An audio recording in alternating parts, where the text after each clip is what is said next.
बैजयंत संसदीय मुखपात्र पदर हटाଯିबा नहीं प्रतिक्रिया रखिंट मंत्री दामोदर राउत।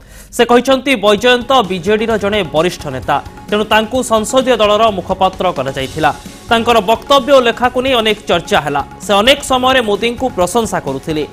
लेखा दल शुभंकर नुहे बोली देखागला, तेणु तांकू दलरू परिवर्तन परिवर्तन कराजिबारे कौनसी असुविधा नहीं। से आहुरी कहते बैजयंत लेखारे जुक्ति थाई पारे, किंतु से भूली जिबा उचित नुहे जे से दलर परिधि भितर अछंती।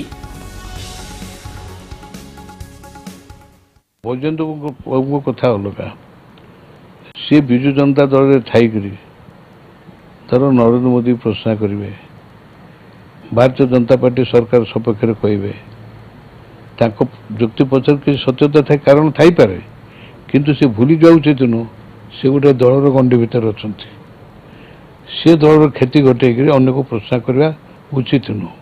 दामबाबू एमती कौन सी वक्तव्य दे ना जो थे दलर नेता बा दलर किसी क्षति घटो।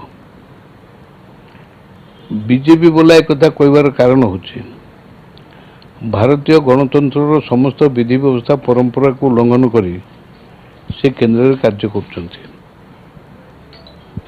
सबु राज्यर सम विकास हो केंद्र सरकार दायित्व संघीय व्यवस्था रे, किंतु सेठी जड़े प्रधानमंत्री आछंती गोटे सरकार है से दलीय भितर आंचलिक भितर कार्य कर समालोचना करे।